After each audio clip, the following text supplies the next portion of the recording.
আমি একটা দুর্বল মানুষ, দুর্বল জায়গা থেকে বিপদটা আমার জন্য একটু বড় ছিল। আমার চেয়েও আরো অনেক শক্তিশালী ইমানদার মানুষ আছে আলহামদুলিল্লাহ, আপনাদের এই গ্রামেরই আছে। আল্লাহ পাক রব্বুল আলামিন তাদেরকে ঈমানের উপর, সবরের উপর অটল এবং অবিচল রাখুন। তাদের জন্য আল্লাহ পাক আসানি করুন, তাদের পরিবার পরিজনকে আল্লাহ রাব্বুল আলামিন নিরাপদে রাখুন, তাদের মুক্তির ব্যবস্থা আল্লাহ করুন। মানুষের তো জীবনে ভুল ত্রুটি থাকেই, ভুলের ঊর্ধ্বে একমাত্র পয়গম্বরগণ নবী আলাইহিস সালামগণই কেবলমাত্র ভুলের ঊর্ধ্বে, আর বাকিরা সবাই তাদের ভুল ত্রুটি গুনাহ খাতা আছেই। তো প্রথম হলো যে কোনো বিপদের দ্বারা, যে কোনো মুসিবতের দ্বারা আল্লাহ রাব্বুল আলামিন মুমিনের গুনাহ মাফ করেন। জুমার দিন, ঈদের দিন উত্তম কাপড় চোপড় পরিধান করা, খুশবু ব্যবহার করা, নিজের কাছে যতটুকু ভালো কাপড় আছে সেই কাপড় পরিধান করে নিজের কাছে যেই খুশবু আছে তার সর্বোত্তম খুশবু ব্যবহার করে জুমা পড়া, ঈদ পড়া, এটা সুন্নাত।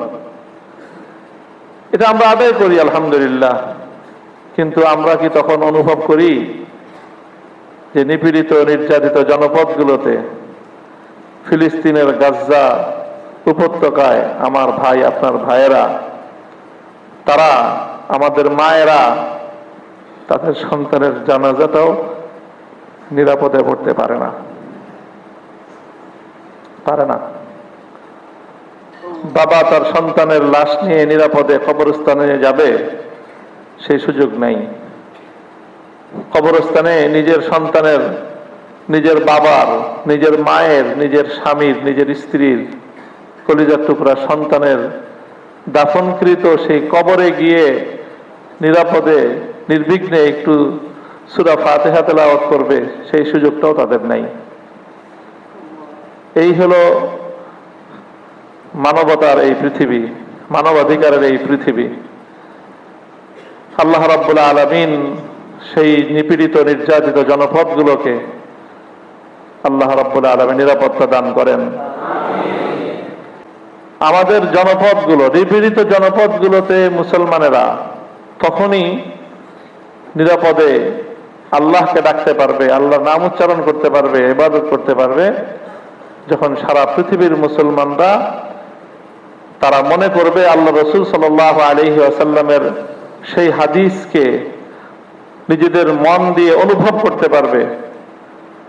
মাসালুল মুসলিমি মাসালুল মুমিনিনা ফি তাওয়াদ্দিহিম ওয়া তারাহুমিহিম কামাসালি জাসাদিন ওয়াহিদ। সারা পৃথিবীর মুসলমানরা একটা দেহের মতো।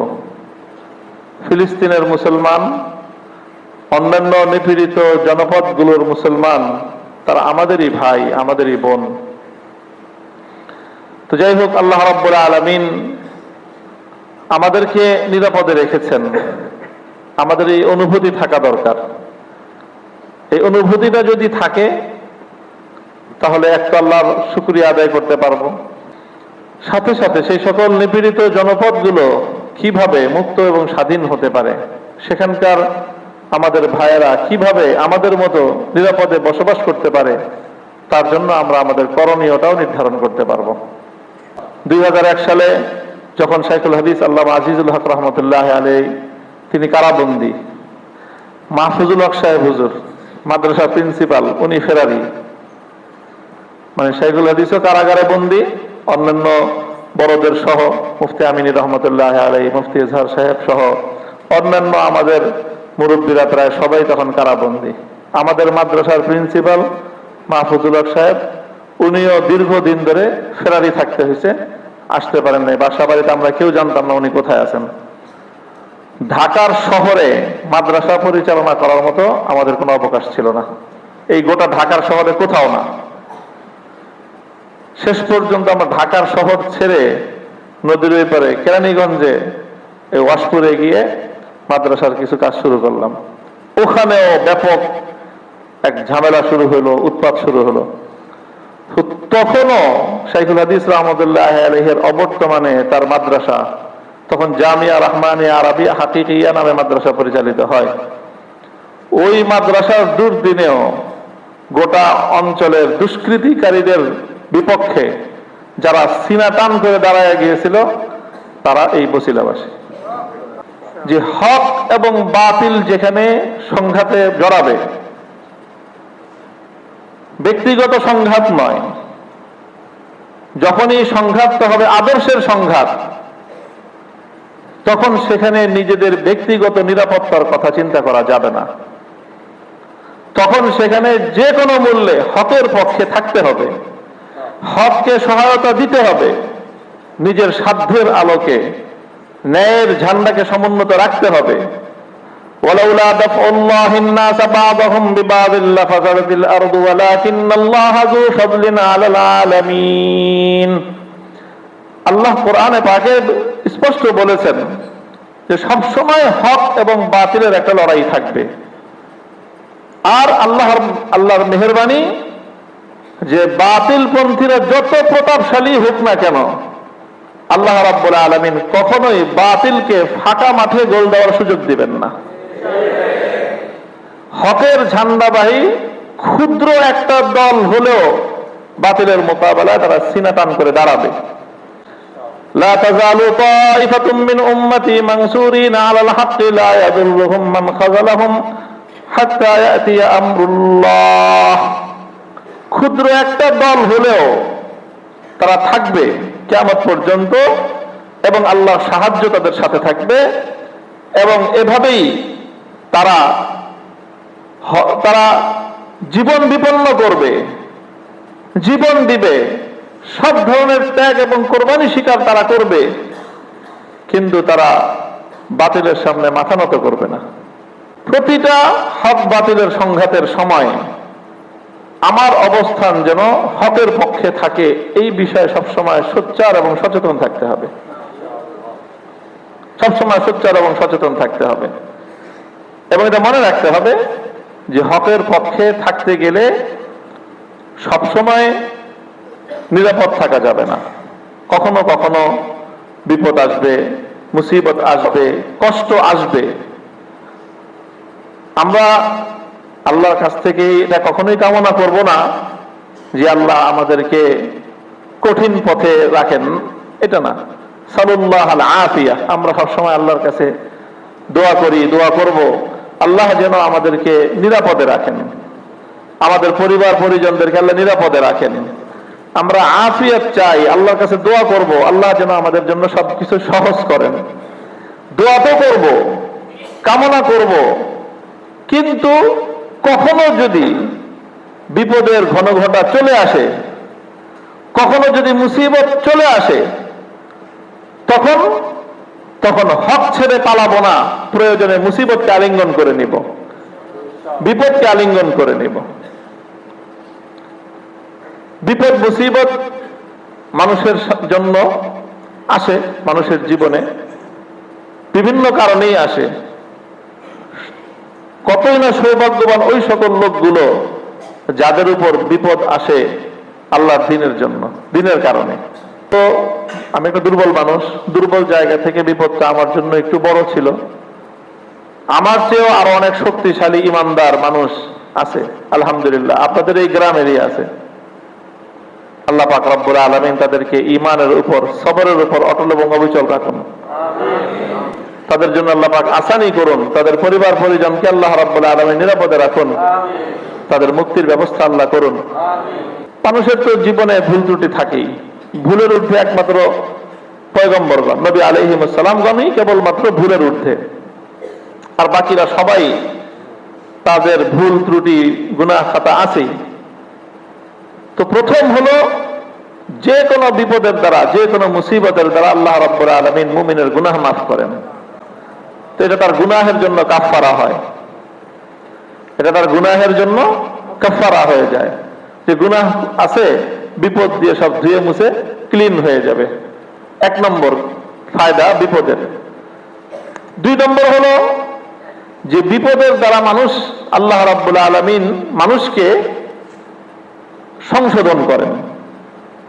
বিপদ দিয়ে মানুষকে বিভিন্ন ভুল ত্রুটি থেকে আল্লাহ রাব্বুল আলামিন মানুষকে সংশোধন করেন। মানুষ সংশোধিত হয়ে যায়, তার ভুল ত্রুটি থেকে সে ফিরে আসে এবং ভবিষ্যৎ তার জন্য আল্লাহর পথে পরিচালিত হওয়ার জন্য সহায়ক হয়ে যায়। এটা দুই নম্বর। বিপদের তিন নম্বর দিকটা হলো যে আল্লাহ রাব্বুল আলামিন মানুষের উপর বিপদকে পরীক্ষা পরীক্ষা হিসেবে পাঠানো, যে দেখি আমার বান্দা বিপদ আসার পরে কি করে, তার কি প্রতিক্রিয়া হয়।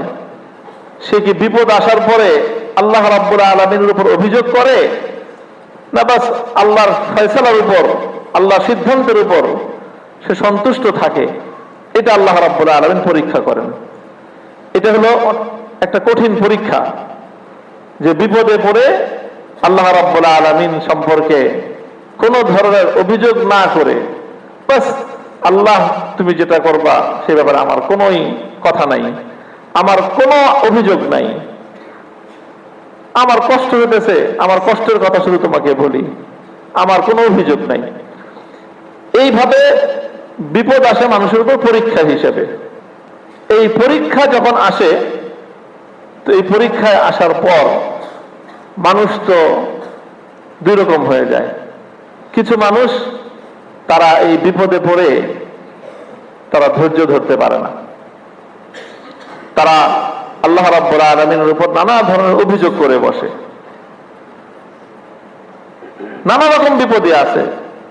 এটা খুব খেয়াল রাখতে হবে যে বিপদে পড়ে যখন দেখেন আপনার উপর বিপদ আসলো, আমার উপর বিপদ যদি চলে আসে, আল্লাহ আমাদের সকলকে নিরাপদে রাখুন। কিন্তু যদি আল্লাহর পক্ষ থেকে তাকদীর থাকে বিপদ আসা, তা আসবেই।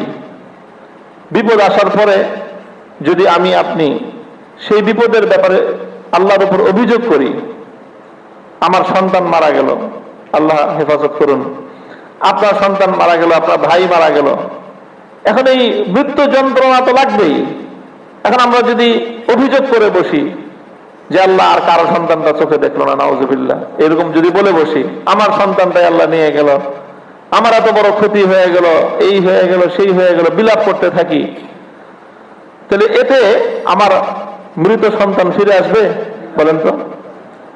এই আহাজারি করলে, কান্নাকাটি করলে, বিলাপ করলে পৃথিবীতে কোন মায়ের কান্নায় কোন সন্তানের প্রাণ ফিরে আসছে? কোন বাবার আর্তনাদে কোন মৃত সন্তান জীবিত হয়ে উঠে দাঁড়িয়েছে? দাঁড়ায় নাই।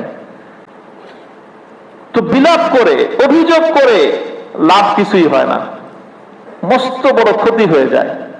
কি ক্ষতি হয়? যে বিপদ এবং মুসিবতের মাধ্যমে আল্লাহ রাব্বুল আলামিন বান্দাকে এত বড় বিনিময় দেন, এত বড় সওয়াব আল্লাহ দান করেন, যে নেক আমল করে কোন বান্দা সেই সওয়াব অর্জন করতে পারে না। বিপদে ধৈর্য ধরে বান্দা যেই সওয়াব অর্জন করতে পারে, কিন্তু সে তার মুখের একটা কথায়, একটা আচরণে তার এই বিশাল অর্জনটাকে, তার বিশাল সওয়াবটাকে সে নিজের হাতে ধ্বংস করে দিল।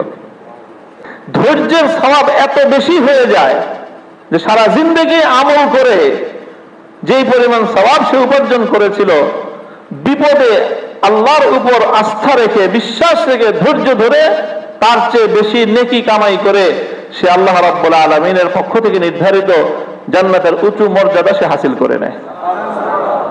তো তখন তার জন্য এই বিপদটা রহমত হয়ে যায়। এই বিপদটা, এই জন্য হাদিসের মধ্যে আসছে, কিয়ামতের দিন যখন এই ধরনের বিপদে পড়ে দুনিয়াতে সবর করে যারা আল্লাহর কাছ থেকে অনেক বড় বড় মর্যাদা পাবে, আর কিছু মানুষ দুনিয়াতে কোনো বিপদেই পড়ে নাই, ভালোই ভালোই ভালোই ভালোই জীবন কেটে গেছে তাদের, তারা যখন যে দেখবে যে আমাদের যেরকম কোনো বোনাস মার্ক নাই, ওই বেটার বিপদে ধৈর্য ধারণ করে বোনাস এই পরিমাণ পাইছে যে আসল বেতন 10,000 আর বোনাস হলো 10 লাখ। তখন বলেন আসল বেতন 10,000, বোনাস পাইছে 10 লাখ, কত তারতম্য! নেক আমল করে যা পাইছে, সবর করে বিপদে ধৈর্য ধারণ করে তার চেয়ে 10 গুণ, 100 গুণ, 1000 গুণ বেশি সে পেয়ে গেছে। আমার উপরে বিপদেও আসে নাই, আমি ধৈর্য ধরতে পারি নাই, সুতরাং আমার জন্য বোনাসও নাই, আমার ওই বেসিক বেতন নিয়ে চলতে হবে। তখন ওই লোকগুলো আফসোস করবে যে হায় হায়, আমাদের উপর তাহলে দুনিয়াতে কেন বিপদ আসলো না? যদি বিপদ আসতো তাহলে আমরা ধৈর্য ধারণ করে আজকে এই পরিমাণ অতিরিক্ত সওয়াব নিয়ে আমরা জান্নাতের মধ্যে উঁচু মর্যাদা হাসিল করতে পারতাম। জেলখানায় আমার সবচেয়ে বেশি এক শ্রেণীর মানুষের উপর কষ্ট লাগতো, সবচেয়ে বেশি দুঃখ হতো তাদের জন্য। জেলখানা যারা আছে 2 শ্রেণীর মানুষ। একটা বড় পর্যায়ের বড় পর্যায়ের মানুষ বা বড় একটা সংখ্যক মানুষ তো হলো যারা দ্বীনের কারণে, ইসলামের কারণে তারা নির্যাতনের শিকার হয়। তাদের জন্য দুঃখ হয় যে কষ্ট করতেছে, দুনিয়ার জীবনটা তাদের এত কষ্টে ভরা, কিন্তু তাদের জন্য চূড়ান্ত দুঃখ হয় না। মনে করি সান্ত্বনার একটা বিষয় আছে, কি যে আজকে দুনিয়াতে তারা কষ্ট করতেছে, কিন্তু ইনশাআল্লাহ তারা আখিরাতে আল্লাহ রাব্বুল আলামিনের কাছে এর চেয়ে অনেক বড় বিনিময় তারা পেয়ে যাবে। এটা হলো সান্ত্বনা। আফসোস হলো ওই মানুষগুলোর জন্য হয়েছে সবসময়। আমি অনুভব করতাম, আশেপাশে দেখতাম এমন কিছু মানুষ আছে যে যারা আমাদের চেয়ে অনেক বেশি কারাভোগ করতেছে, নির্যাতন ভোগ করতেছে, অথচ তারা আল্লাহর কাছ থেকে এই কষ্ট ভোগ করার কোনো বিনিময় আশাই করে না। তারা কেউ আল্লাহকে ভুলে বসে আছে, কেউ আল্লাহর দিন থেকে দূরে সরে আছে, কেউ প্রতিদিন অভিযোগ করতেছে আল্লাহর বিরুদ্ধে যে আল্লাহ তো খালি তাগরে করলো, আমগরে কি করলো, নাউযুবিল্লাহি মিন যালিক। এই অভিযোগ করে করে বছরের পর বছর জেল খাটতেছে, কষ্ট করতেছে, আর এই কষ্টের বিনিময়ে আল্লাহ রাব্বুল আলামিনের কাছ থেকে তাদের জন্য যেই প্রাপ্তি ছিল, যেই সওয়াব ছিল, সেই সওয়াবটা নিজ হাতে তারা ধ্বংস করে দিচ্ছে। আমি আপনাদের কাছে দোয়া চাই, আল্লাহ রাব্বুল আলামিন যেন আমাকে আফিয়াতের সাথে সহজভাবে আল্লাহর দ্বীনের উপর অটল এবং অবিচল রাখেন। আর যদি তাকদীরে আল্লাহর পক্ষ থেকে এই ধরনের পরীক্ষা থেকেই থাকে, সেই পরীক্ষায় যেন ফেল না করি, সেই পরীক্ষায় যেন আমি ফেল না করি।